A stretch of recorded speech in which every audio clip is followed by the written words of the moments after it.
Join me in standing and saying the pledge. Allegiance to the flag of the United States of America and to the republic for which it stands, one nation, under God, indivisible, with liberty and justice for all. And we'll follow that up with our statement about our pledge to the community as citizens. Yes. If Mr. Boros. I'd be happy to. As citizens of our community, we will conduct ourselves in accordance with Newtown's core character attributes as displayed in our character trait. We will be responsible for our actions and show respect for each other. We will interact peacefully, productively, and politely. We will be trustworthy and honest and show compassion toward others. Newtown's continued success is contingent upon our ability to persevere, to follow through with our commitments, and to stay focused on the greater good. Thank you. And that brings us to our consent agenda. I have a motion. Move that the Board of Education approve the consent agenda, which includes the minutes of October 15, 2019, and the correspondence report. Second. Mr. Sykes makes the motion. Mr. Poussin seconds. Any comments or questions? All those in favor? Aye. Any opposed? None, so that passes unanimously. And that brings us to our public participation. I'm sensing there's nobody here from the public, but if there is somebody from the public who would like to come up and address the board, you have 3 minutes to address anything on the agenda, and we'd be happy to hear from you. Nope. Sensing no public participation, we'll close that out and go ahead with our reports, starting with the chair report. And I don't have much to say other than congratulations to our board members who won seats on the Board of Ed again, and our Board of Ed member who will be leaving and going to the Legislative Council. Congratulations to everybody. And that's it. I have for my chair report. So I'll turn it over to Dr. Rodriguez for the superintendent's report. Thank you, Dr. Kuhn. Good evening, everyone. I also wanted to congratulate our board members who were re-elected, Mr. Boros and Ms. Harriman-Stites. Congratulations. And to our new board member, Mrs. Zukowski. Congratulations, and I look forward to really working and collaborating with you all again in my 3rd year. And to Mr. Kloor, congratulations. I know you're leaving us, but you will be moving on to the Legislative Council, so we wish you well. You have the October enrollment, I believe, in your packets, which shows the district at 4,205 students. This is the first year that we have been a bit below our internal projections. However, just to note that we normally see fluctuations throughout the year, and this number can certainly change. One point is that this is lower than the projections we are using currently, but still 179 students higher than the former McBroom projections. So just so you know that. I also wanted to note yesterday was our November Staff Development Day at the high school. Workshops were facilitated by our own staff and by other experts in their fields. We had Nancy Boyles, who was with us, and she is a highly sought after presenter and author and former professor actually at Southern, who works with districts to model best practices in literacy instruction, something that we continue to work on in our own district with respect to students' reading and comprehension skills. Steve Gross, Life is Good Playmakers, was the keynote address. If you recall, he was the keynote 2 years ago during our convocation, and since then has worked with many of our own interested staff. I have to tell you, his energy and passion has not subsided at all. It really is truly inspiring. He encourages the incorporation of fun and engaging activities as a natural component of instruction and building a positive learning environment. So it was a really great day. But mostly I want to thank our Assistant Superintendent, Mrs. Uberti, who coordinated this entire event. It's always a huge undertaking in November, but well worth it, and I know it was meaningful for our staff. Very positive comments as I was leaving the high school, so thank you, Anne. It was great. On another note, there were some questions following Peter Prouda's enrollment study presentation, if you recall, and I believe they came from audience members, but we wanted you to have the responses to those questions. I believe that you have them at your seat. There were only two. The questions focused on, first, how enrollment figures or projections would be impacted by a recession, and two, the margin of error, and did Peter account for that in his study.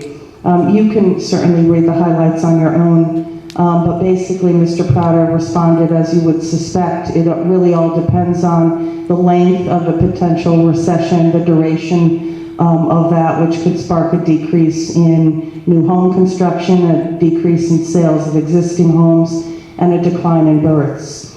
He outlined some of the years where this trend was evident in the past, in our own history, and you can find that in the study. On the second question, referring to the margin of error, he noted that an enrollment progression, which is not the same as doing a regression analysis, and it doesn't provide a formula to determine error in any kind of projection. He went on to say, though, that the size of the district, at least in his own experience, he sees that larger communities have a bit more stability in enrollment, and provided graphs within the study so that the reader could assess on his or her own how accurate previous projections have been. So I think he answered that within the study, but then just wanted to highlight that for the two questions that were posed. All right. And that's all I have this evening. Thank you. That brings us to committee reports. I think we've got at least two, right? Policy. I believe we met twice since our last board meeting. I think. Yes, one the day after Right. and one. Right. So we continue to move forward. Move forward with the board bylaws. You'll see some more this evening. I believe that the ones that we have for first reading this evening are, the pertinent ones for our new board member to have in place for a board orientation. So we are cleaning those up and moving those forward, and you will hear more when we get to that part of the agenda. Thank you. That brings us to curriculum and instruction. Mr. Boros? Yes, we met, and Dr. Longabuco was with us presenting the grading policies at the high school. And in your notes, I'd like to direct your attention to that fact that discussions with this began in January of 2019 and were ongoing until August of 2019. Excuse me, can I interrupt 1 second? I'm sorry, they don't have copies of the minutes. They have in their computer. No? I don't know, Donna, the CNI minutes. Yeah, we got it. Yeah, CNI minutes. Okay, 'cause I They're didn't sent get a out. copy. Ron sends them out, Kathy. Thank you. Because I don't have any. I don't have any. That's We'll okay. get you a copy. Clarification. is good. Clarification. Next meeting, I'll be sure everyone has it. Yes, thank you. And so, the notes you have in front of you, she will be here, Dr. Lagabuca will be here at our next board meeting to present all of this to you. Should you have any questions or concerns that we need to address before then, just direct them to me, and Ann and I will work on it for you.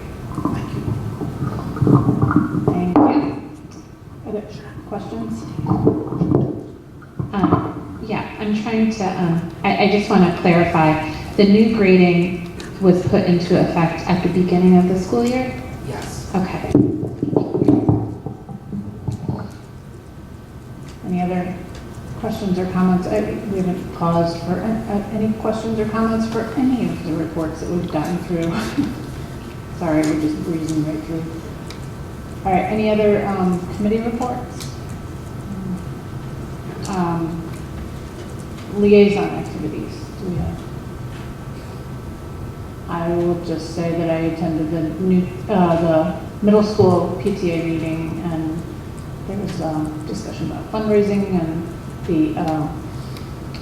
the awards that we had for the Veterans Day assemblies at our previous board meeting, and they also discussed the PTA-hosted Board of Education Candidates Forum, which I am very grateful that they host that every year, because I do think that's a very valuable piece for the community to have that focus on the Board of Education without having all the other boards mixed into it. So I appreciate what the PTAs do in that way. And that's it for liaison activities, I think. Is there anybody else? Yeah, Mr. Boris? A month ago, I went to the high school one, and they had quite an active participation at the high school now. There were at least 18 women around the table forming committees and doing what they need to do to work on fundraisers and speakers and whatever. So it's refreshing to see such energy at the high school PTA meeting.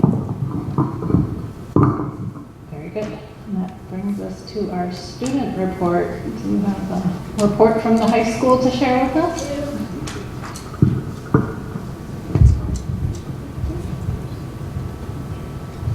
Good evening, everyone. The past couple of weeks have been an exciting time for students at Newtown High School, packed with lots of fun and school spirit. Millen was not able to be here today, but he wanted me to share with you that he attended the State Board of Ed meeting today, and they are really trying to create a better network with local boards. They are working on having more communication, and they are very excited for the CABE conference, so Millen wanted me to emphasize the amazing opportunity with the CABE conference for old and new members of the board. To begin, last week was Spirit Week, where students dressed up according to different themed days. Monday was America Day, Tuesday was Decades Day, Wednesday was Code Awards, Thursday was Costume Day, and Friday was supposed to be Blue and Gold Day, but because of the storms, it was moved to Monday of this week. Personally, Spirit Week is the best week of the year, and I know a lot of others who think so too, especially seniors who go all out in their blackout and 80s outfits. Students took pictures in the glass hallway and senior courtyard and posted them throughout the week. Unfortunately, the pep rally on Friday was canceled and will not be rescheduled as of right now. The homecoming football game was moved to Saturday night, where the Nighthawks had an amazing win against Stratford, 38-0. Monday night was the homecoming dance at the Amber Room in Danbury, 7 to 10. Students dressed up, took pictures beforehand, arrived at the dance, and danced the night away. For seniors, it was their last homecoming, so they took advantage of the fun night and danced to every song with friends. It was a very exciting night for all that went, and will be a highlight of the year for many. Many of the spring sports are coming to an end with SWCs and states. The finals for soccer SWCs are tonight against Notre Dame, and hopefully the Lady Hawks win SWCs for the second year in a row. Cross-country state opens were on Friday, and diving SWCs was yesterday. Newtown competitors did extremely well in these meets. Volleyball is done except for states and had an outstanding season, as well as field hockey that wrapped up their season on Tuesday, and swim SWCs are on Saturday. Also, Unified Soccer had their yearly tournament on Wednesday. Additionally, many college applications have been sent out recently because of November 1st and November 15th deadlines for early action and early decision. Many seniors are able to take a breath and relax a bit after their stressful couple of months of applying to colleges and wait for a response. Then, more college applications will be sent in January for regular decision. This is a very exciting time for seniors, and as applications are sent off, they can start to become more excited about next year. October has been a very fun and exciting month at Newtown High School, filled with laughs, photos, and spirit, with great educational opportunities and potential for the final 3 quarters as the first quarter wraps up. Students are very excited for a great rest of the year. Great, thank you. Did that without partner in crime. Does anybody have any questions or comments? Is it right that the marching band is, they're traveling maybe this weekend? Do you know anything about that? I don't, but they might be having states because they had SWCs a few weeks ago, so I think they might have states this weekend. Yeah, I think they have something going on this weekend. Yeah. So thank you for the report, and as always, you're welcome to stick around and have your input on our agenda. It looks pretty short, so you're welcome to stay or leave if you have things to do. Thank you. Thank you. And that brings us to our presentations on the social emotional learning. Do you have an introduction for us? So we have, as you know, really worked hard, I think, to build together a strong framework for our social emotional programs and practices in the last several years. Using the CASTLE model, which I know Mrs. Zuberti and the team will be reviewing with you this evening. Students are really learning to self-manage, become more self-aware, build relationships, and make responsible decisions. A recent report I sent out to families identified some of the practices we continue to implement in the district, some new and some are ongoing, so that students can feel good, first and foremost, about coming to school and finding success as well. And that only happens, I believe, when they feel the learning environment is positive and welcoming and supportive. So I don't want to steal anyone's thunder tonight. I will turn it over to Mrs. Uberti. It might be on. They all seem to. Yeah. Okay. Good evening, everyone. So tonight I actually invited some members of the District Safe School Climate Committee to attend the meeting because they're going to speak a little bit to you firsthand about some of the programs and practices that we're expanding in the building. But before we move to them, I just wanted to show you, make sure everyone knows where to access our SEL page. I know this isn't the best setup. Probably would have been better to do this in chambers. But we do have a dedicated page that we have begun. It is in the early stages. It's something that we hope to continuously add resources and information to for parents and our community members to see what we're doing. So it's a tab at the top of the page entitled SEL. And on that page, you'll see the CASTLE framework that Dr. Rodriguez was speaking of, which connects the core competencies for social emotional learning in the wheel, and then the outer bands of the wheel shows where those competencies would be enacted in the student's life as they journey on as a student and into adulthood. So there's also tabs. If someone doesn't know what SEL is, we say it all the time, but not everyone knows what it means. It's a definition, which is our working definition for the district, which social emotional learning is the process through which children and adults acquire and effectively apply the knowledge, attitudes, and skills necessary to understand and manage emotions, set and achieve positive goals, feel and show empathy for others, establish and maintain positive relationships, and make responsible decisions. So it's all of those skills that really go into making us fully functioning adults. And it is our goal in the schools to help students master those core competencies.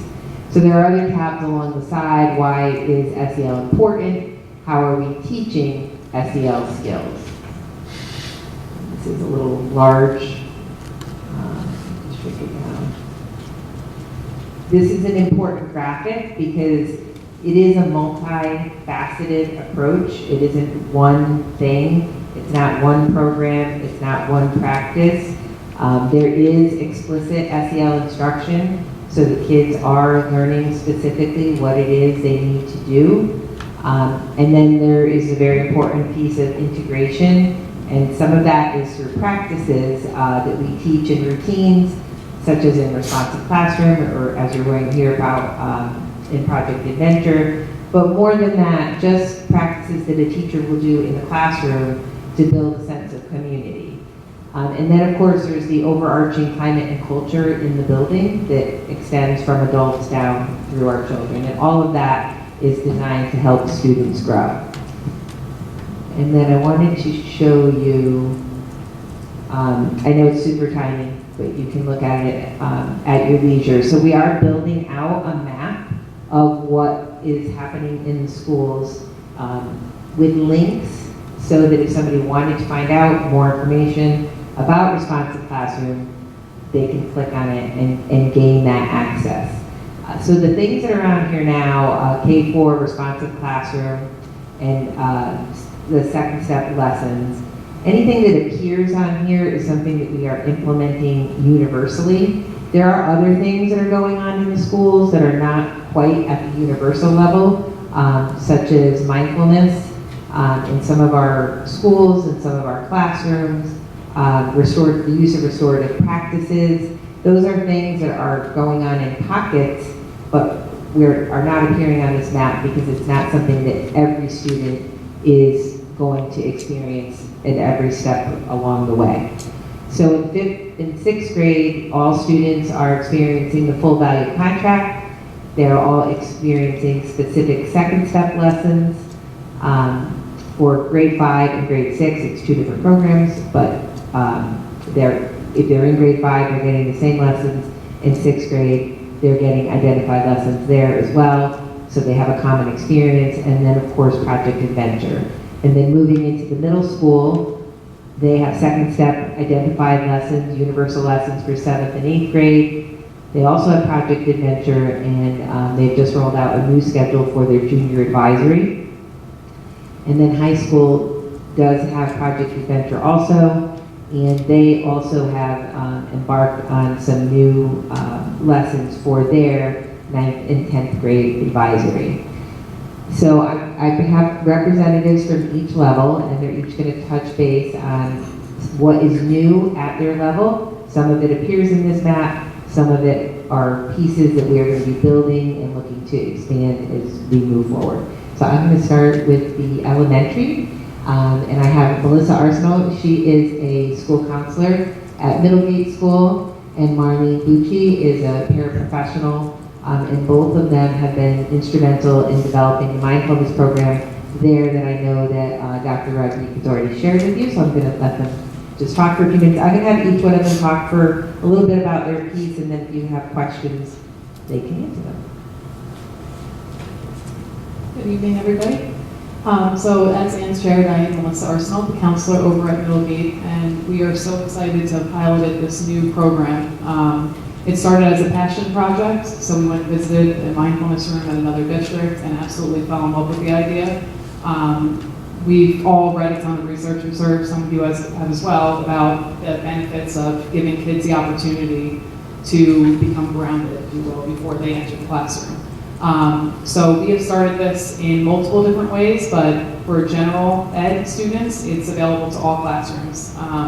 At this point, we've had every classroom come through and offered them an introduction to the mindfulness room, where they were given tips on how to have a mindful body, how to practice mindful listening, and then this month they're all coming through to do mindful breathing activities. And the hope is that they would carry those activities into their classroom and into stressful moments or interactions with their peers, and then be able to move past whatever that stressor is and then get back on task. In addition to that, we have 3 teachers in our building currently that have written it into their SEL goal. So they are signed up to use the room once. A couple teachers have it once or twice a week, and then one teacher's going in there 3 times a week. And the hope is that the whole class will have more data in a smaller group to be able to see the benefits of it. Mrs. Bucci does a group in the morning, so I'll let her speak to that piece. I'm Bucci. I'm a behavior interventionist over at Middlegate, and we did go up to Fairfield to see their mindfulness room, and like Melissa said, brought it back. So I do bring in a small group that every morning comes in. It's one of the special ed teachers and myself, and it's 10 to 12 students identified either through the special ed process or the CERB process. And they come into the room every morning, they check in via zones of regulation, so we know how they're starting the morning. They grab a yoga mat, they sit down, they find their mindful positions, and they wait for everybody to come in and do their check-in, and then we guide them through an activity. And after we finish that activity, they have an opportunity to go explore the sensory stations we have throughout the room. And when they are dismissed back to their classroom, they check out via zones of regulation. So they may come in feeling kind of bored or tired. We're hoping they check out in green, or they're ready to learn. That's the goal. We have seen some improvements in quite a few of our kids that come in and they have difficulties finding that mindful position where they can lay still. They really now can come in, they've practiced it, now they know the expectation and they can settle their bodies down and they relax for 5 minutes to start before the activity starts. Like Melissa said, each of the classes rotate through at least on a monthly basis during the quiet time, and we do an activity with them. We also have gym classes coming through the class. If it's a double class and they can't go outside, they split their time. Half of it will be in the gym, and the other class will go into the mindfulness room and do yoga with the gym teachers. So it's also being utilized in that capacity as well. And the data we're starting to collect, we hope to see a decrease in office referrals and a decrease in calls for support, and that students have, they're managing their decisions better in the classroom, and we see an increased performance in the classroom performance indicators as well.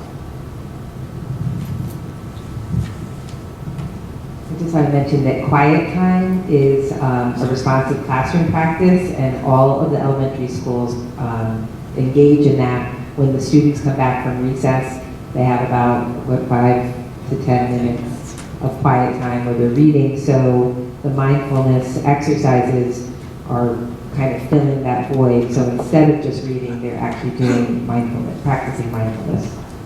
And I have Sarah Straight. Sarah is the teacher of the Project Adventure and Beyond course that you'll be hearing about when we bring the curriculum forward, I think, next month. Sarah? Very good. I'm going to stand and move up front. I like a stage. So as Ann said, I teach Project Adventure and Beyond. I revised the curriculum this summer to implement social-emotional learning into Project Adventure. Every 5th and 6th grader goes through this course. CNI will see this next week as well, so I'm looking forward to your feedback. We spend 20 classes in the gym trying to work on our teamwork, and then when we move into the classroom, we're working on ourselves, working on mindfulness. So I'm super excited to see when they come to me what they already know and then build upon that. Part of Project Adventure is to have a full value contract. It's a co-created contract with the students. There are 6 values that Project Adventure feels that are super important for us to be successful. In fact, you'll see them on the walls here in the library and over there as well. They're all throughout the school. We are a full value school, so I just want to teach you what our values are and how it relates to social emotional learning. First, we have be here. If everyone could just point to the here and now, this is how I remember it. Come on, folks. Point, be here, right? We're focused, we're here in the moment, which links to our social emotional competency of self-management. Then we have be safe. I use the baseball symbol. Safe. Come on, guys, be safe, right? So being safe not only with our bodies, but also with the words that are coming out of our mouths. Then we have be honest, put your hand on your heart, right? So we're trying to be trustworthy people in our school here, which relates to building relationships, those social emotional competencies. Then we have set goals, feel goal symbol. Yes. Setting goals goes along with self-management and growth mindset, trying to motivate them to grow their intelligence. And then we have let go and move on. This is a 2-parter. Drop the mic, let it go, and then move on. This is a great way to live life, right?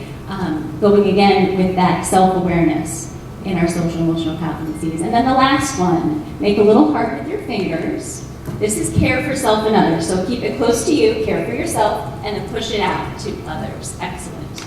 And that goes along with building relationships in those social emotional competencies. So I said we are a full value school. So this happens in Project Adventure, but it happens in our homerooms, it happens in the library, it happens in band and special ed. And every single morning, our fantastic principal gets on the announcements, and each month we have a focus. This month is set goals, right? So he gets on and shares a little blurb, maybe 30 seconds, and it's a focus for the day.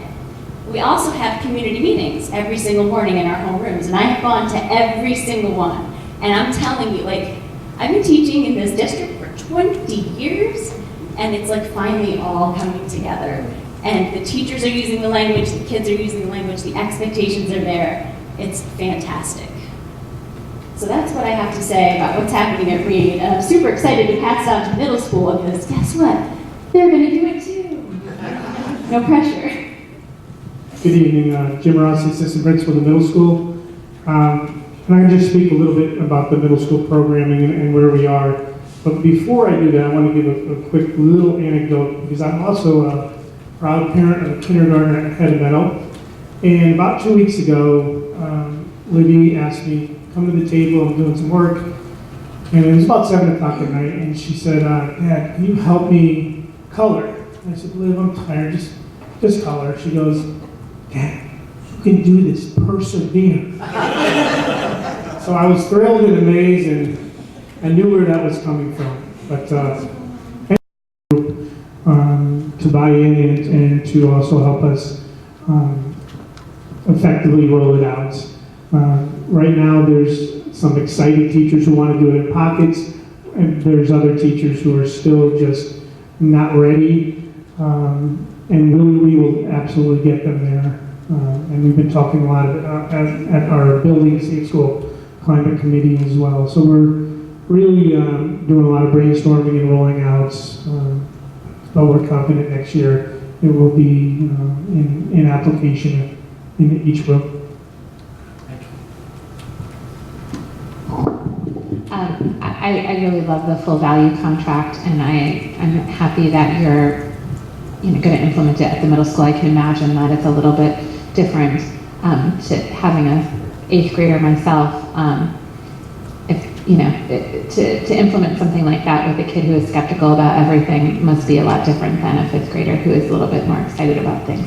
So I know it will be challenging, but I'm glad you're doing it. So I guess I'm wondering, is there a plan to carry it forward in some measure to the high school eventually? Because it almost seems like you're doing all this work in 5th and 6th grade, and now you're going to roll it out in 7th and 8th, and then those kids will get to the high school, and does that language stop?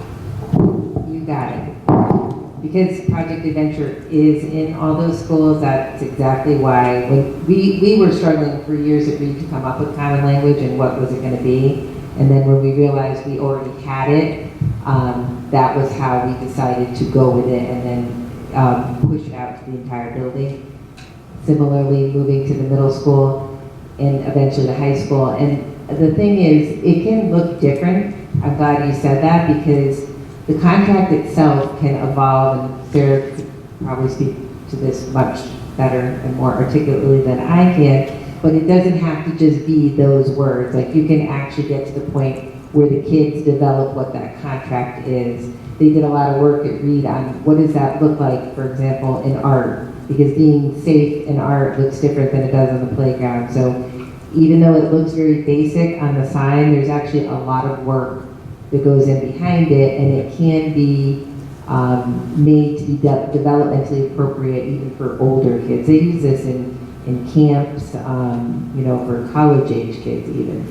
Yeah, I want to bring it to my office and use it with my coworkers. Yes. I think everyone could benefit from this. Yeah. So no, I really do like it a lot, and I'd love to hear you say that it's going to be evolved to the high school. That's great. Are there any other questions?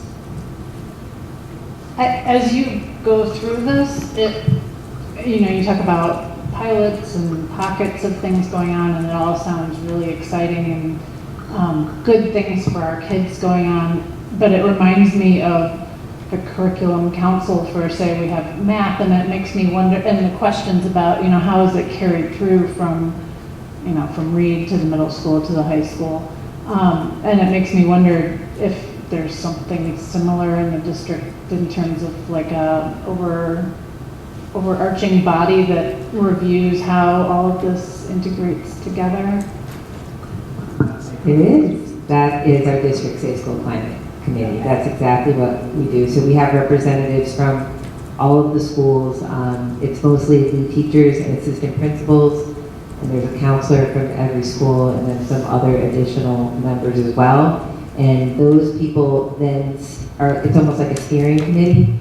They steer the building level committees. So whatever we're doing in the district level committee goes back down to the building level committee. And then it is also their responsibility to make sure that with their principals, that gets pushed out to the whole staff or whatever part of the staff is applicable to whatever it is we're talking about. So it did take a long time to get a stream of communication that was working, because for a while everything was just living in our committee.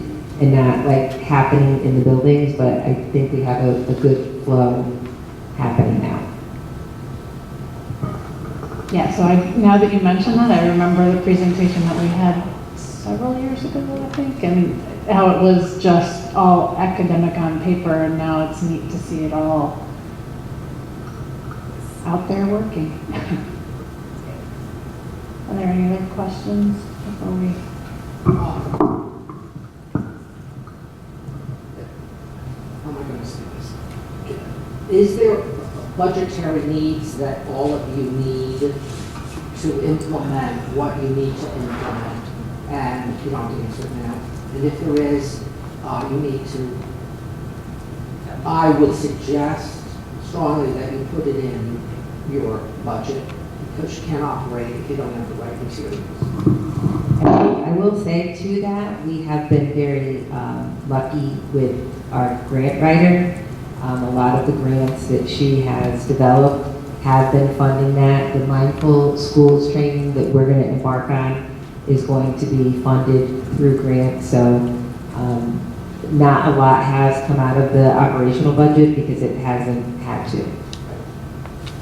But for example, high school materials that they may need in 9th and 10th grade, they need materials so they can do rope things. Yeah.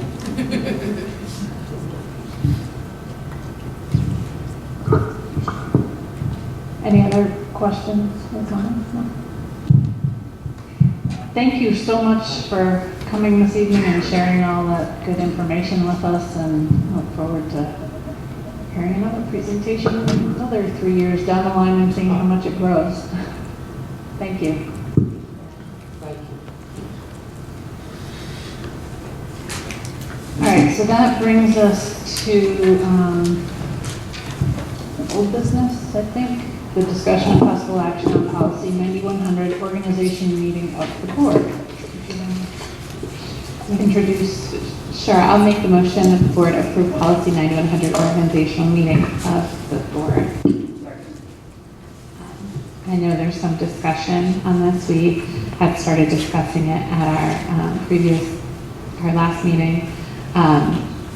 The discussion was around the idea of having someone else moderate the elections other than the superintendent, as was previously used. We had had some conversation about communication between the previous board chair and our legal counsel. We had gotten some suggestions from board members. The policy committee brought the suggestions back and discussed it. And our recommendation is that we move to be in line with the other boards in town, and we changed the reference to the superintendent to the town clerk. So now that one section that was under question reads, the meeting shall be called to order by the town clerk, who will serve as temporary chairperson and shall preside until a chairperson has been elected. I communicated with Dan Rosenthal, and he agreed that he would allow the town clerk to serve in this capacity because she is under his jurisdiction. So that was clear with him, just in case the board chose to follow the policy committee's recommendation. So Michelle had a suggestion. As she always does. I appreciate all the work that went into, doing the research to make sure that this is something that we could actually do. And I am sorry that I didn't provide more, direction on what I was thinking, or maybe, I don't know, I guess I didn't do enough research before the meeting last time to know what it was that needed to be proposed. I just knew that we had had previous discussions with the previous chair and legal counsel. And so the idea of using the town clerk, when it came up, I wanted to check on whether that was something doable, because it wasn't something that was in the couple of proposals that our legal counsel had proposed to our previous chair. So I checked with Cade and asked if people could give other chairs from other districts could give feedback on what they do in their districts. And I could not find anybody else, and CABE was not aware of anybody else who uses the town clerk. So I do think it's worth having a discussion as a board just to make sure that we're aware of what the implications are of using the town clerk. And I guess, so the pieces that came up in the discussion with CABE and the other chairs were that the town clerk, the mayor, so most towns use the superintendent as the person to moderate the election of the chair. That was 11 districts out of the 18 that responded. 3 of them use a mayor who sits on the Board of Education or is an ex officio member of the Board of Education, and 3 depend on the previous chair, or if the chair is no longer on the board, they use a vice chair or secretary to do the election. And then one board elects a temporary chair to elect the new chair. So those were the methods. The pieces I think that I think about are if we're thinking about partisanship, the town clerk, the mayor, and the board members are all partisan. We're all members of political parties. So that leaves the superintendent as the only one that I think of as not being partisan. It does put the superintendent in an awkward position if there's any disagreement about how the proceedings have happened. But I think my biggest concern is that when we were talking about the Board of Finance proposals to the policy, we asked the Board of Finance to take the Board of Education out of the policy because the Board of Education has policies that are separate from the municipality. And so by asking the town clerk, which is a town employee, to mediate in a Board of Ed activity, we don't have any authority over the town clerk. So if we want the town clerk to follow, and this has nothing to do with the people currently in office, or it's just in general that if the Board of Ed were to ask the town clerk to follow a certain set of principles, the town clerk is not obligated to do anything that the Board of Ed asks them to do. In fact, the town clerk could in theory, say, I don't even want to do this. I think you've mitigated that by doing the research to know that's a possibility that we can currently use. But I think that there were a lot of pieces that I know that the previous chair and our superintendent went through in terms of the specific questions that could come up during an election, and that's why I wanted to propose that we go back to the idea that the superintendent facilitate the election of the new chairperson. And I just want to hear what other board members have to say about that and leave it at that. I am inclined to stick with the original proposal of the policy committee because we did spend a considerable time discussing it. I understand your position on it, but I really believe that the role of the town clerk is to preside over such hearings.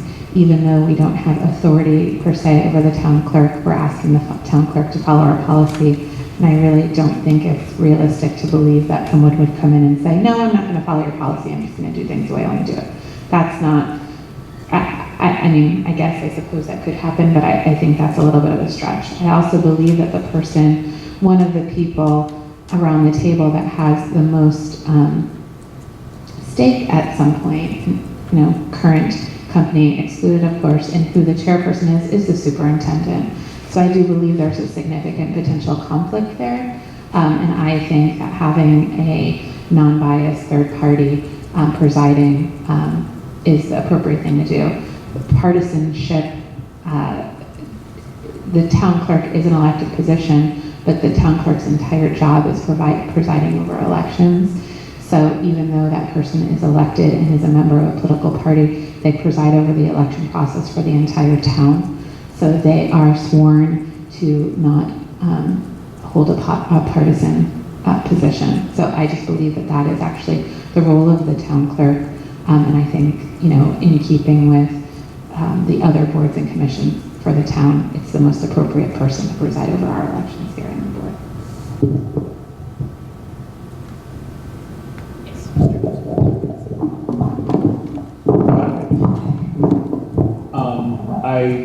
I agree with the way it's written and the recommendation that we made as the policy subcommittee.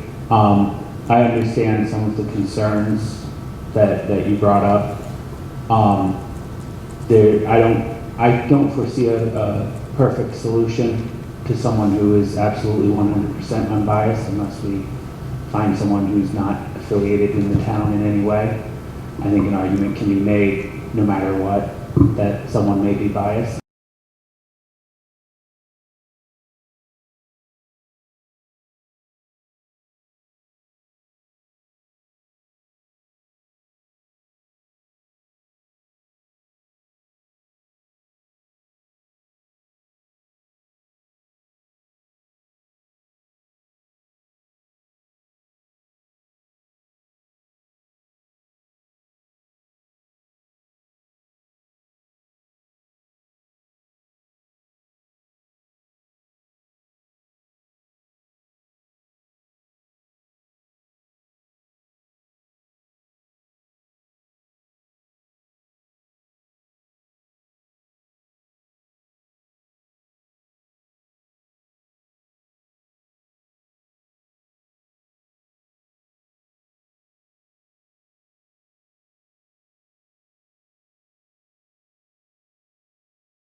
I definitely am not in favor of the idea of it being another board member, because there is always a good chance of whoever ends up presiding being the person who's up for election.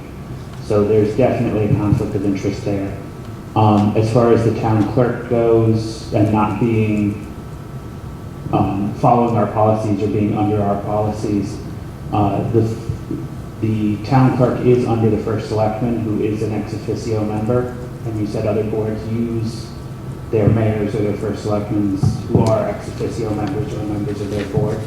So it almost, to me, seems very similar that since the ex officio member can appoint someone who's under their jurisdiction to follow our policies, so I'm less concerned about that. As for the superintendent, I agree that they do have a stake in it, even if it's not a direct stake. I would be, if she doesn't mind, I'd like to hear Dr. Rodriguez's opinion on the idea of the superintendent being the moderator for that. I had a feeling you were going to ask me that. I think it's important. Well, it is important, and I think I did mention it at the policy committee. Whatever is decided is fine with me. I remember I was only interim the first year I had to reside over those elections, and it was a little traumatic because it's important. I didn't ever even think of the bias piece of that, because I don't think that comes into play at all. At least I don't see it that way, because anyone residing over it doesn't have any way of changing the outcome. So I don't really see that as an issue at all. That being said, I do see, and I was very, I think, transparent with Michelle when she asked me, I would much rather see someone outside of this group, including myself, residing over that. If that's the way that it's going to, be as transparent and without bias, I'm fine with that. And I mentioned that at the policy committee, so I'm not saying anything different than I did. I do understand Dr. Ku's points, however, and I do want to again say I don't see the superintendent, because it is the majority, by the way, I will just say, in almost every district. But I have no problem giving that job up at all.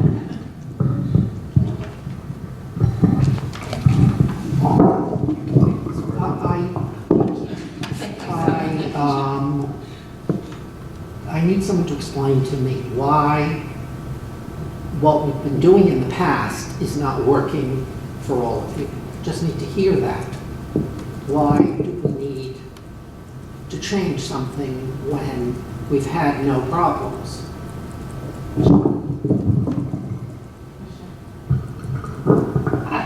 I'm fine with the way it was happening. I just think the wording needed to be changed in the policy in terms of whether it's the superintendent chairing over the meeting or moderating or facilitating the meeting. I think the initial question, we did bring it forward with similar language to what had been proposed, and then it was brought to our attention that the previous chair had conversations with legal counsel as to the reasonableness of having the superintendent be the temporary chair. And so that led to further discussion about that not being the most appropriate method. And then there was a conversation about changing the language to, instead of presiding over, facilitating. And I just feel like, that's sort of just semantics. And if we're really talking about what's appropriate or not, we should maybe take a look at the entire process and what other boards are doing in town and what best practice in our town is, regardless of what might be happening other places. So I just feel like this is sort of like a clean way to do things that really takes the pressure off the superintendent. Like I said, we did have significant discussions about this in policy, where, and here now. Seems like an awful lot of conversation over a couple words. Yes, it does, because it lasts all of 2 minutes. Right. I think this is actually part of the role of the town clerk. It's part of what she gets elected to do. I think it's an appropriate role for her to play. Okay, one other thing to say. she's then going to be operating according to our rules. Yes. And someone will provide Yes. those rules to her. Yes. So that we don't have Yes. confusion that evening. Right, and I think, anyone who is presiding over our election process will have to have a refresher on what those rules are. I know that you did, and. I did, I spoke with And just Rich Mills. Just to be clear, she's presiding over the election of the chair, who will then take over the rest of that meeting. So it really is just that one position. Very short. Very short. But, that's what I had to do. I had to speak to legal counsel to go through that because, whether you haven't done it or you haven't done it in a while, there are certain, protocols to go through. But that would mean that so we're asking the town clerk to talk to the Board of Ed legal counsel to understand what our procedures are. Is that right? I think she's a professional person whose full-time job is being a town clerk, so I'm sure that, if we give her our policy and explain to her what that policy means, and if she has questions, we can, ask her to refer to the council, but we do have now a written out. I understand it's written out, but there were very specific questions about, so there were things like... So we have those questions answered though now, right? That we can provide with her the answers to those questions? They're not in the policy. They're questions that our legal counsel has provided to our previous chair and most likely to Dr. Rodriguez when she... I think we, as a matter of professionalism and practice, would provide the town clerk with any information that she needed to ensure that the elections were presided over in the appropriate manner. Okay. I feel like it's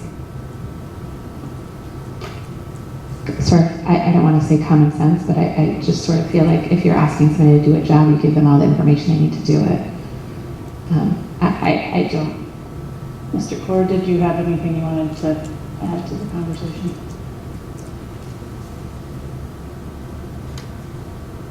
I support what they've come up with. So with the town clerk presiding over it, I think that's the cleanest, simplest, easiest, best way, since all the other boards do it that way. And also, you had mentioned about how one point, I think during when you were speaking before, in regards to the town clerk, with following our policies and stuff like that, I sort of feel like when we don't have a chairman in place, the board isn't really a functioning board really just yet. So it's not like they're presiding over a board of ed anything just that before that moment when the chair is elected. So it's not really, to me, sort of like, they have any per se function or any role beyond that. And I've seen it with all the other, when councils have elected people, it's a very quick, easy process. And then to anybody's point, to sort of Dan's point about every walking person here is most likely part of a political party. So, to try to find somebody unbiased or whatever, they're going to have, that's difficult because, they're going to be part of whether hopefully they're unbiased, you hope and pray, but, they're going to be part of a party more than likely. So, it is what it is. But I think the town clerk is a very professional person. They'll come in and do a quick, clean job. And, I support all the work that they've done. So I sort of think that's the way I would vote or to go forward. I just want to say too, I think that, and I'm making an assumption here, but, we follow Robert's Rules of Order, which the other boards do as well. So I believe that the way that we elect officers is in line with Robert's Rules of Order, which is the way that the other boards operate as well. So I don't believe that our process is all that different if that's, our process follows Robert's Rules. So if she is presiding over other election processes on other boards that follow the same processes and procedures, I don't believe she would have any confusion about what the practice would be. But again, I'm just making the assumption there. Yeah, I don't think it's worth belaboring it anymore. I think we've had it, unless there are new pieces that anybody wants to add. Okay, so sensing no more discussion on this, we'll vote on policy 9100. All those in favor? Aye. Any opposed? 1. So passes 4 votes in favor and myself against. And that brings us to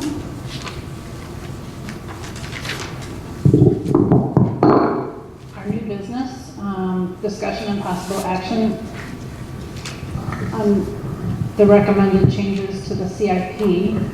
So the CIP subcommittee met last night, and Mr. Delia and Ms. Lieblein were there, and in addition to Dr. Rodriguez, Mr. Binkowski, and who else was there? Mr. Gerber, to talk about the CIP.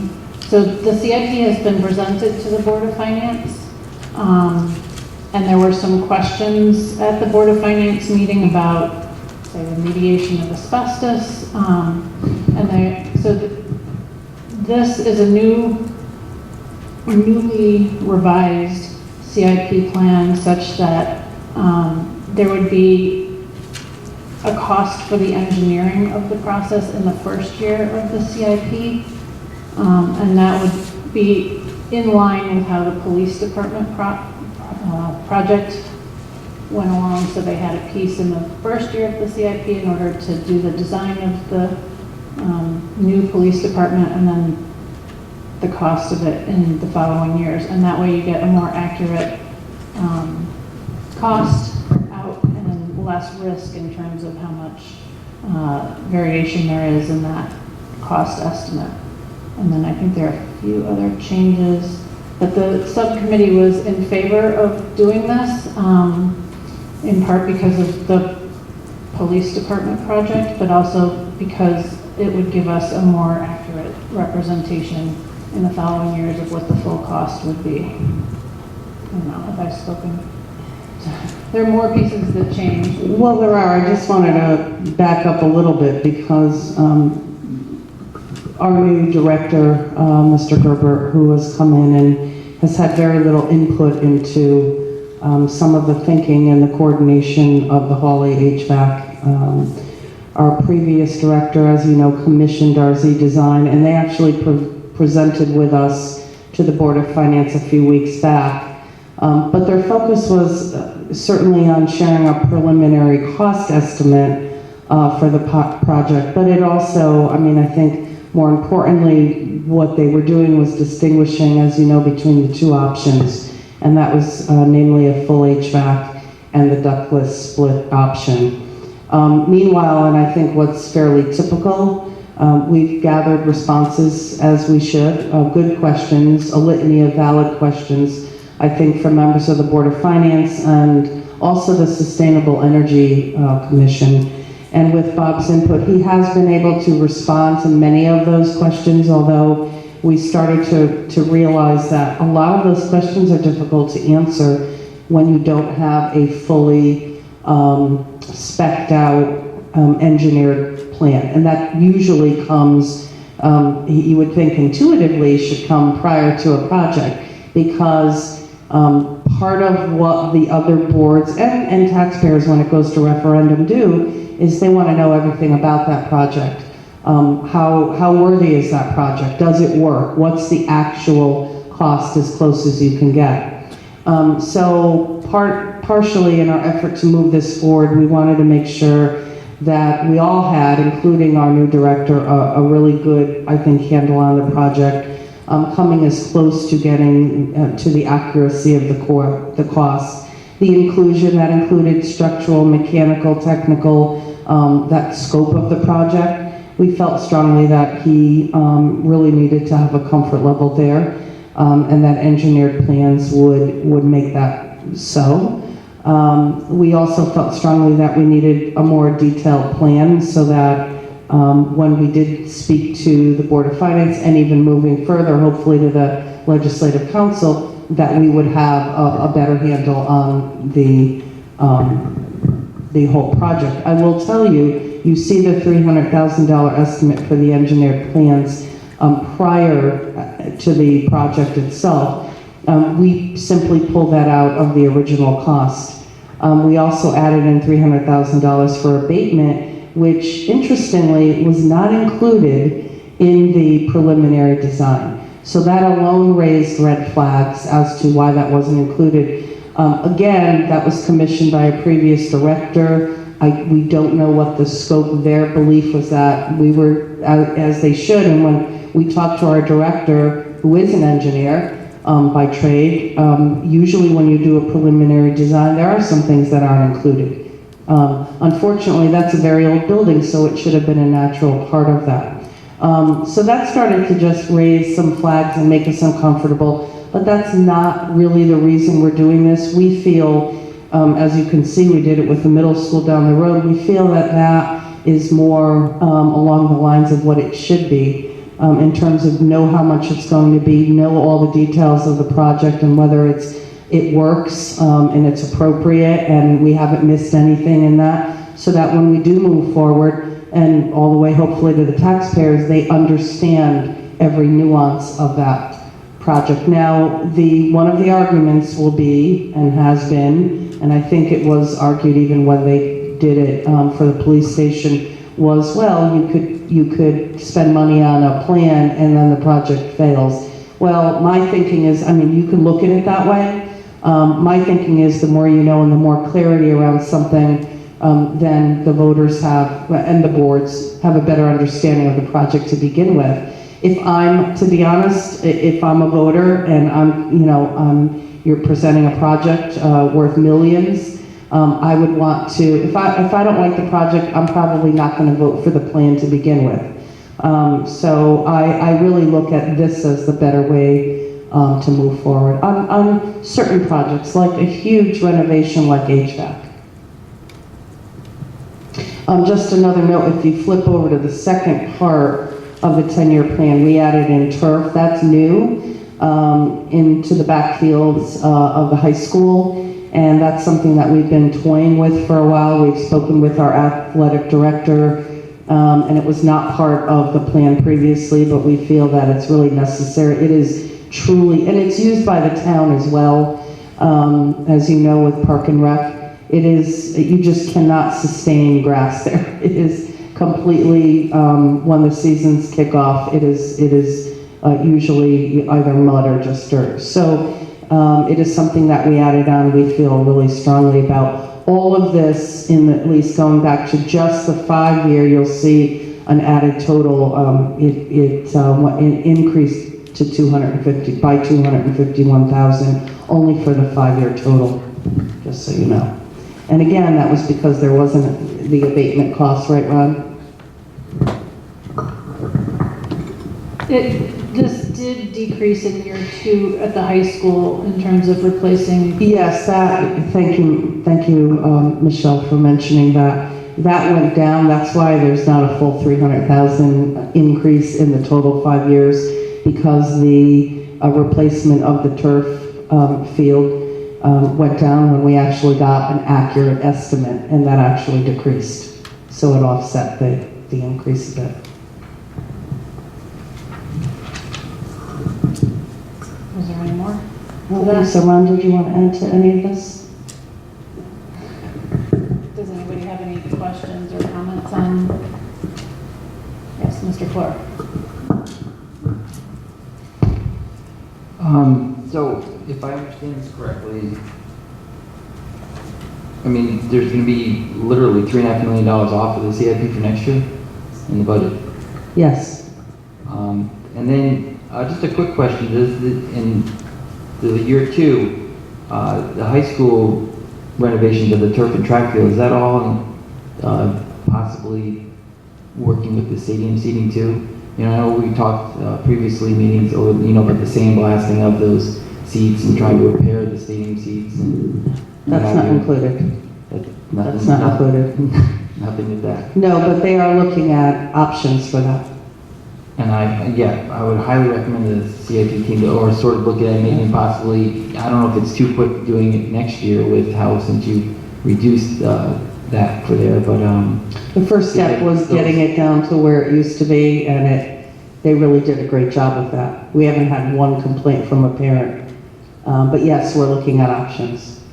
having spent more time there, you know, over the past couple of years and stuff, the stairs down to there, just, it's like, they go out 6 inches and the next one goes out 2 feet, 6 inches. It's extremely odd, and I'm surprised. Well, anyway, I don't want to, you know what I'm saying, so yes. So anyway, if they could look at that or whatever, come up with some other options that you don't have to keep fixing each year. Well, we're not going to keep repainting as we have in the Right. past. That was a waste. I don't know, when salt bleachers open or something, you know, or are those more long lasting, or you come up with some other plan that just is something that is not as maintenance I heavy? know that they've had actual stadium experts out there to look at a variety of options. They just haven't chosen one yet. Great, thank you. You're welcome. I'm thrilled that you got on the Legislative Council so that you'll be adding monies to our budget as necessary. It's going to be great. Thank you. That's not on topic. That's on topic. Oh, sorry. Yes, Mr. Crusoe? Wait, I have a question. Why is that not on topic? We're talking about money. His job on the legislative council Is to, Okay, it's on topic. thank you. Mr. Crusoe? Out of curiosity, was there discussion about potentially moving the replacement of the turf to year one, just to sort of even out the totals and make year two a little less expensive? We did not. I'll tell you, the thinking was we made enough changes, and that's actually something we talked about at the meeting, was try to make as little change as we can, and these were significant, we thought, so we didn't want to start moving things around just to even out numbers. Okay, thank you. Anyone else? Before we vote? I want to make sure we get all the questions answered before we vote. We're good? All right. All those in favor? There's no motion on the table. How did we not do that? So I'll move that the Board of Education approve the recommended changes to the CIP. Second. All right, now we have a motion on the table. Any more questions? All right, all those in favor? Aye. Any opposed? So that passes unanimously.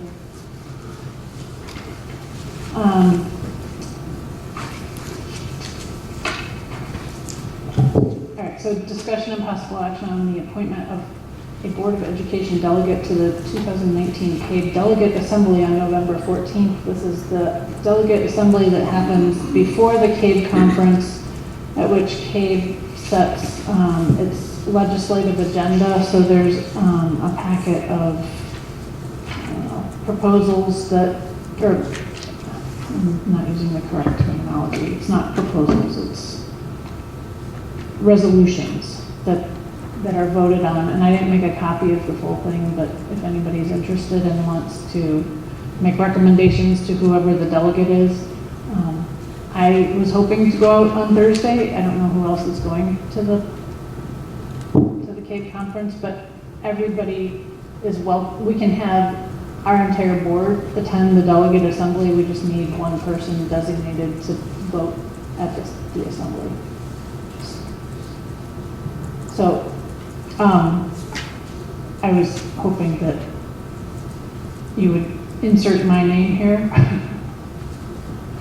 and make the motion to appoint me to the CABE Delegate Assembly on November 14th, 2019. Okay, so I'll move that the Board of Education appoint Michelle to the 2019 CABE Delegate Assembly on November 19, 2019. Second. Thank you.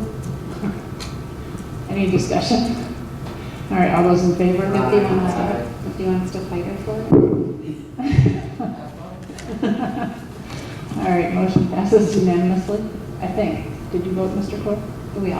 You're okay with that? Okay. All right.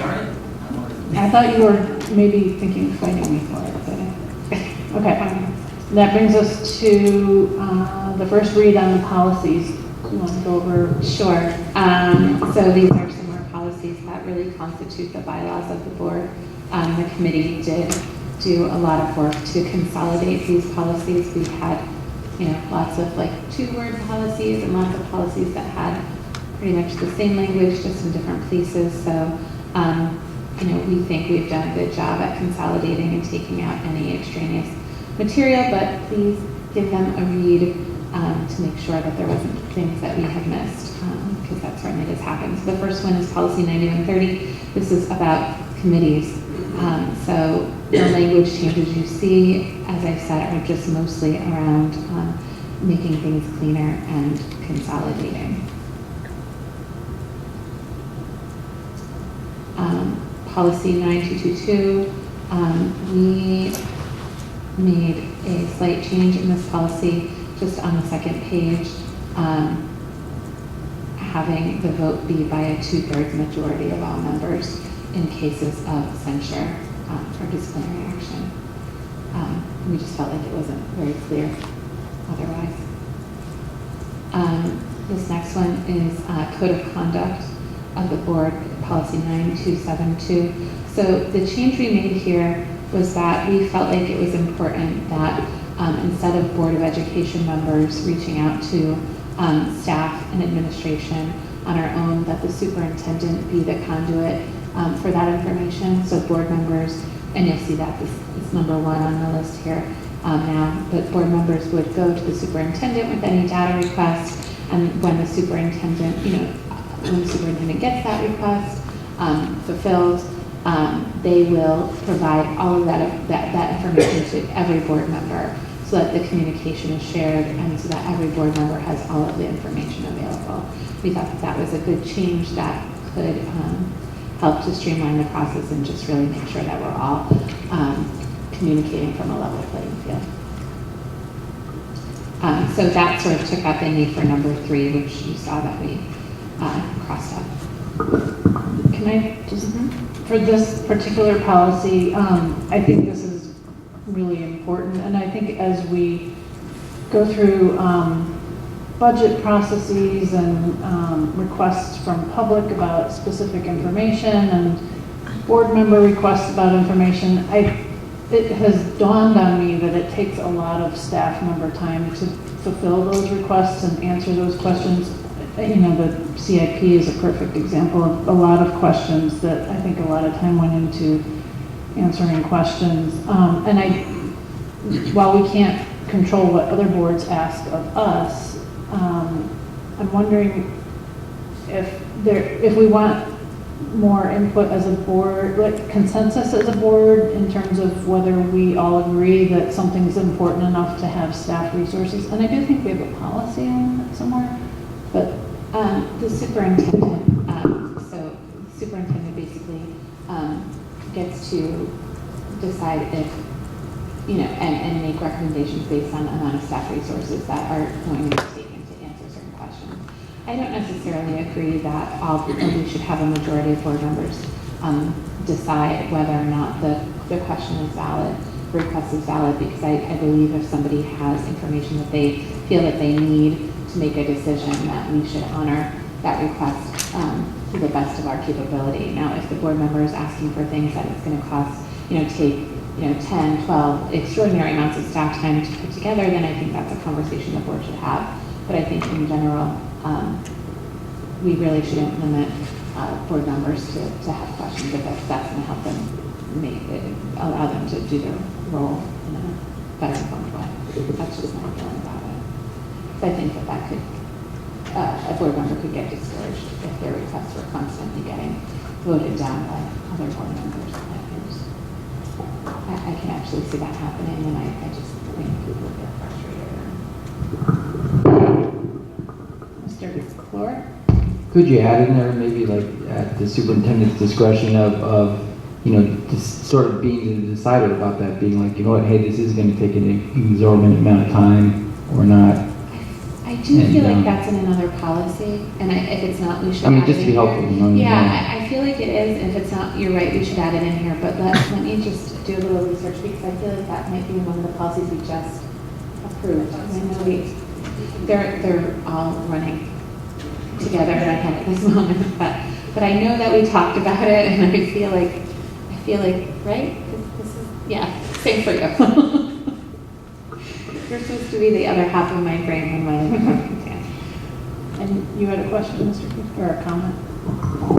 Well, I agree that if we don't find it somewhere else, we should add that into this one. The other comment I was going to make in regards to the board voting on whether a request should be honored or having a discussion around it is that would slow down the ability to get information because we'd have to wait for a meeting so that we could process those. So I'm not sure it would be efficient and valuable because it would delay any decision that would require said data to get. So that's just my thought on having the board chime in on whether a data request is relevant or not. Mr. Clark? And this is just for internal data, right? I mean, like a board member can get external data on their own, right? This is just for internal requests? Yeah, it's, exactly. So any other outside research that you want to do on your own, totally fine. But it's like if people ask for, what our preschool program costs and how many students are in the program, not that anybody has asked for on that recently without going through the superintendent, but, that kind of thing, that would be a request for information that is outside of. I only just say that because maybe we should add the word internal or something, just be sort of specific, or do you think it's just implied? I think it's kind of implied because why would you request information of the superintendent? I just thought maybe because somebody could read it or interpret it as sort of like a filter, a sort of control factor of the data that's going to be presented about something, like she's totally involved or knowledgeable, knowing all the possible data or aspects that somebody's looking into to bring to a discussion point. Are we talking external data that would require research on our part? Is that what you mean? No, just like a board member themselves wanting to do some research about something, or talking, seeing what other districts are possibly doing. Obviously, it wouldn't be coming from you, maybe, I know a lot of us have looked at, we brought to the table what other districts are, what is everybody else doing, so we can sort of compare that to what ours is. So would we ask those questions of you to go out and get that stuff, or is it okay for us to go out and get the comparable? I believe this just referred to internal kinds of things. Data that we would have at our fingertips that we would pull together. I think, am I right? I mean, Rebecca, that's, I think, what we were referring to. I think it's pretty implied, but I'm trying to. Well, we have till next meeting to. Yeah, I guess it's fine to say it's a guide to the appropriate use of internal data in the decision-making process. If we want to add that, I think that's fine, if it clarifies it. Okay, so we can talk about that the next meeting. Number 2 does specify information data gathered by district staff, and I think that might have been the original number 1. So I think what happened is we added number 1, which we felt like was the most important. Right, but it preempted number 2, which explained this was specific to data that would require the input of district staff. So maybe we just flip those 2. Or move the district staff qualifier up to the original paragraph, to the first paragraph.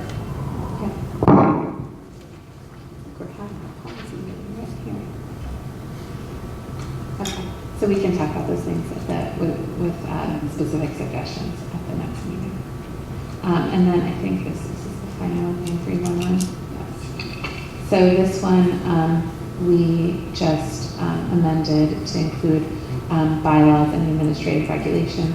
This is basically how we create and adopt policies, bylaws, and regulations. So it's a policy about policies. Very exciting. So we just changed some of the language to make it consistent with practice, but most of it stays exactly the same. So we have a really good practice around policy. That's it. So if anybody has any other specific questions or suggestions, please let us know before the next meeting. We have a policy meeting next week, so it would be really helpful if you gave us those suggestions before our Wednesday policy meeting so that we can discuss that at our meeting and come back to you at our next board meeting with the recommendations of the policy. All right, that works well. And that brings us to the action on our 2020 schedule of Board of Education meetings. I move that the Board of Education approve the 2020 schedule of Board of Education meetings. Chairman Stites makes a motion, Mr. Cruson seconds. Any discussion? Yes, Mr. Clore. Are you so excited? Yeah, I'm very excited now. I actually just had a question. I don't know if it really pertains to this, but a few times we've had our, which I won't be a part of anymore, but the Board of Ed has had their meetings on Tuesdays, and we've been booted from, the council chambers, and I haven't really understood why. And so if it's sort of one of my last hurrahs with this thing, but if there's some way to be putting in the calendar that, I don't understand why you're getting booted, well, you shouldn't, we've put it in January, I know part of Robert's rules, you have to have these dates set, part of the year thing, and that, other board council, I think, whatever, even possibly, I think it might be the one I'm going to, booted you guys, but, I know it's not part of the calendar thing, but, if there's some way that whomever does these things, I've never understood that when on Tuesday, sometimes we've met here at Reed when we've, in a year in advance, had it scheduled there. That's when they have a holiday on Monday. So That's it, the Board of Selectmen, there you go. The Board of Selectmen boots us, so why is that? Does anybody know? Because we're not part of the municipal or the Board of Education, and we have the facility, it's the municipal building, and they get to decide. And we have the ability to come to Reed School, whereas, I don't know where they would have a meeting if we had the ability, if we said, we're still gonna be here, and I don't know where the Board of Selectmen could go. Might go get little floaties, and now they have the pool across the parking lot there, they can go have one in the pool there or something, maybe, That's a good idea. That pool, I don't know if you've been in there yet, it's hot. Nope. Yeah, it would be nice if we could, I'm sure there are many people who would appreciate if we were not here at the school having to set up all this equipment and everything, but it is what it is. Do they have a sound system at the community center? Do they have Yes. a setup like we have at the town hall? They have a microphone. Yeah. We should maybe look into it. Yes. Yeah, there's no cameras on. Oh, yeah. Yep, make everything At the community center, is that what you're asking? Yeah. They have really nice, I witnessed it last night, really nice projection and screens, it drops down from the ceiling, nice stuff. Wow. Yes, and very easy to go on and off, no issues. And for all I know, maybe Matt does have recording stuff over there. I don't know. We can look into that. Did you have a question or a comment? Only if we're done with this line, Are we done with this line? because it's off that topic. Okay. I actually have two things to cause trouble with. In past years, in the past at least 3 years, we've adjusted our summer schedule after we've set this calendar, and this calendar looks very similar to the ones that we're always adjusting. Did we put any thought into those July and August meetings and maybe placing them where we want them now instead of changing them down the road? No, we didn't put thought into that. Last year we actually pushed the July one, that July meeting back to the beginning of July, and then had our August meeting almost at the end of August. I think actually we canceled the August meeting and went with what would have been our first normal school year. I don't have a suggestion beyond that, but we could put the July one 2 weeks away from the June 16th one, which would put it at the beginning of July, and it would leave the summer open, because that's what we've aimed for in the past. We've either canceled meetings or we've moved them so that there's a nice chunk in the middle of the summer that we're not meeting. And you like that, huh? Well, it also accommodates people's vacations so that we aren't scrambling to make sure we have a quorum. Right.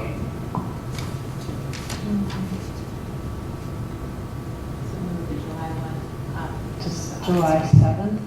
either move the August one later or get rid of it for the September 1st one. Because that's what, I think the September 1st one's the same as what our, what was it, August 28th one was this year. I know that we've had the discussions about whether the financial reports, whether that works for the financial reports, is that? Later is always better. Yeah. So earlier in July though, is that gonna be problematic? Well, we will do the May report at the second meeting in June. And final report doesn't get done until August, so there isn't financial in July. So we could change July without effect and then later. If we want to keep the August one, maybe make it 2 weeks before the September one. Right. So that we're still on the every other week. So August 18th, is that what you're saying?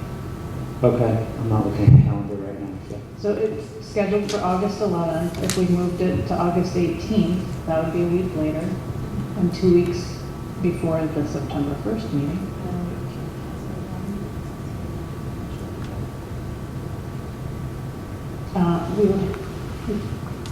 We do have a policy that says that we meet that. But we also have a policy that says we can be in our policy.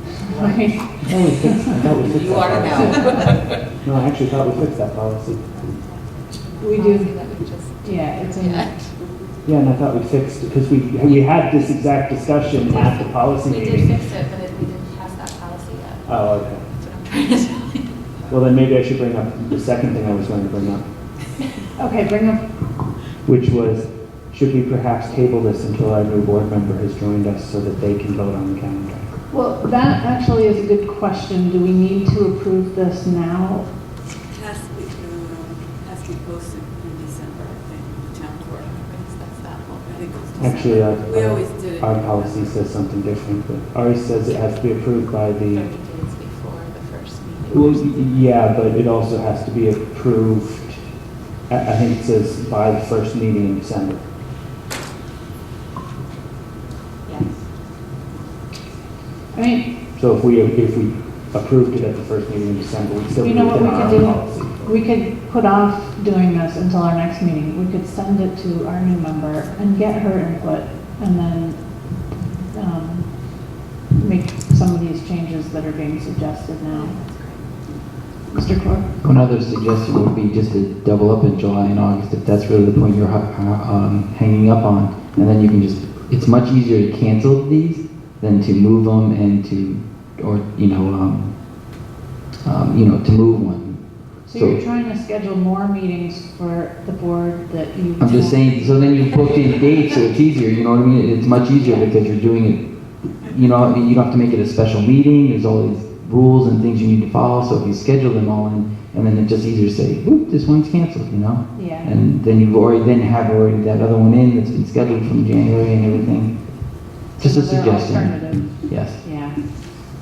All right, well, let's work on modifying this and we'll check on the policies, and if we have to, we can use the policy that says we override policy in order to make this calendar work.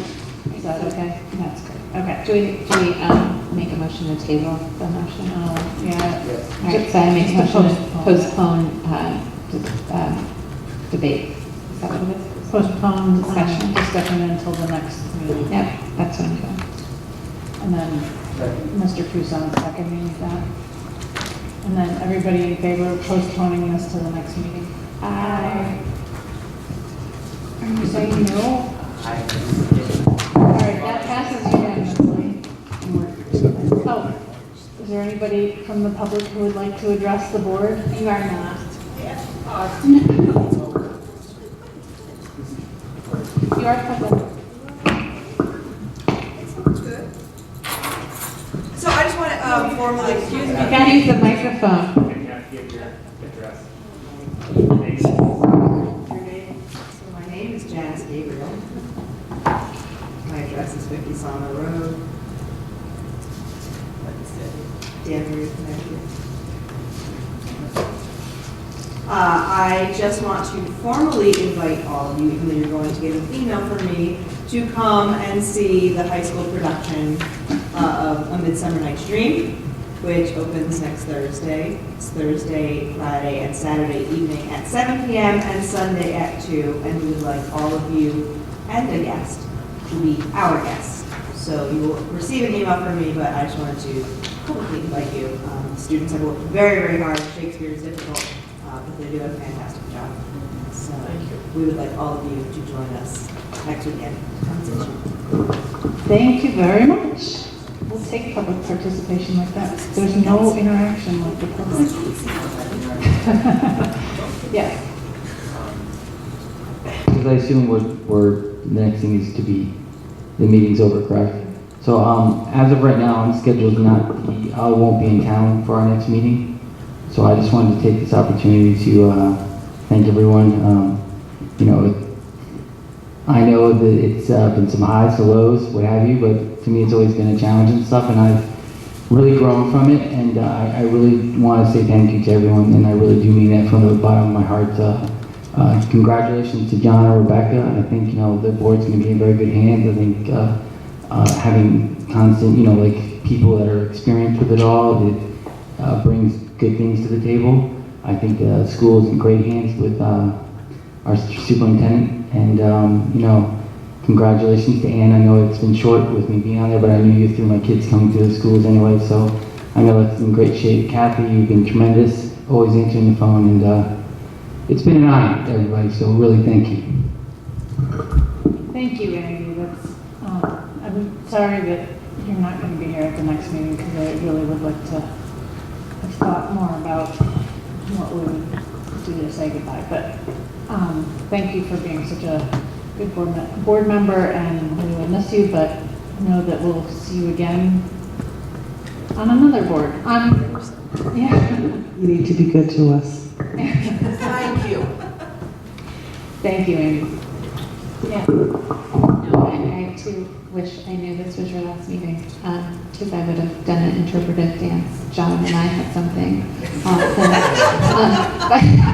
But no, really not to belabor the point, but thank you, and I am glad that you're going to be on the legislative council, because I think having folks on the other boards that understand the work that we do and how it all comes together is really important. So congratulations, and I look forward to seeing your work there. And with that, If it does change, I'll definitely let you know, but as of right now, I won't be, so just let you know. And maybe you can move it, like how you moved the other one. Just kidding. all right, with that, I'll entertain a motion to adjourn. Second. And all those in favor? Aye.